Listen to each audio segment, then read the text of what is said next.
अजय प्रहार चैनल में आपका स्वागत है।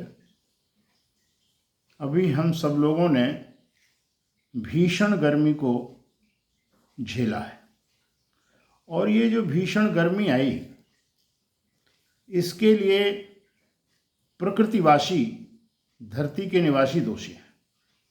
हमारा जो विश्व का नेतृत्व है, वैश्विक नेतृत्व, और विभिन्न राष्ट्रों के जो प्रशासन तंत्र हैं और हमारे जो सामाजिक परिदृश्य हैं, इन सब ने मिलकर के जो धरती की दुर्दशा की है, प्रकृति उससे कुपित हो रही है। हम अपनी बात करें तो नदियां सिकुड़ रही हैं, पहाड़ ध्वस्त किए जा रहे हैं, हाईवे के नाम पर अरबों पेड़ काट दिए गए और वृक्षारोपण के नाम पर भ्रष्टाचार बढ़ रहा है और जंगल काटने पर कंक्रीट और सरिया का जंजाल उड़ रहा है। ये समस्त कारक के साथ साथ बढ़ते हुए वाहन, बढ़ते हुए एसियों का चलन, इन सब से मिलकर के यह भीषण गर्मी उत्पन्न हुई है। भीषण गर्मी को झेला, कोरोना में जितनी मृत्यु हुई, उसके बाद ये दूसरा मौत का तांडव दुनिया ने देखा है। फिर भी यदि आंख नहीं खुल रही है तो ये दुर्भाग्य है। हम चाहते हैं कि ऐसी व्यवस्था बने कि यह जो भीषण गर्मी ने नए नए कीर्तिमान स्थापित किए हैं, पुराने कीर्तिमानों को तोड़ा है, वो यहीं पर उसका विराम हो और वो सिकुड़ना प्रारंभ हो जाए। परंतु यदि हम चेते नहीं, यदि हम जागे नहीं, तो ये गर्मी का भीषण रिकॉर्ड मानवता का काल बन करके आएगा। जागो और चेतो। आज आवश्यकता इस बात की है कि जो कृषि कार्य हो रहा है, जितना कृषि है वो सिकुड़ती चली जा रही है और उस पर विभिन्न निर्माण कार्य हो रहे हैं।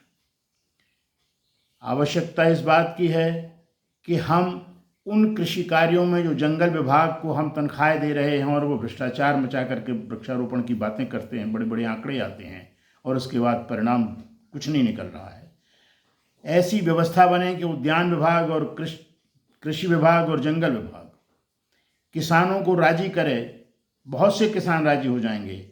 वो कम से कम 33% में लाभ लेने वाले वानिकी को लगाएं और सरकारी कर्मचारी, सरकारी विभाग उन पर अपना बजट व्यय करें और उसके बाद उसकी कंफर्मेशन रिपोर्ट किसानों से लें कि हाँ, ये कार्य से हम संतुष्ट हैं।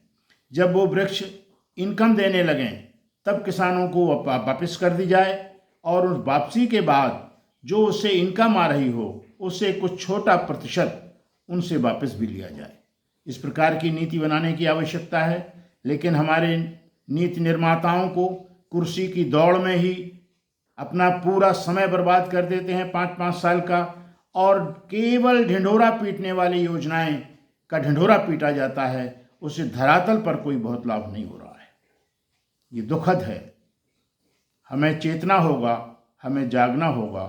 वृक्षारोपण में समाज को चाहिए कि वो अधिकाधिक नमी वाले स्थानों में जाके बरगद लगाएं, पीपल लगाएं, पाकर लगाएं, जामुन लगाएं।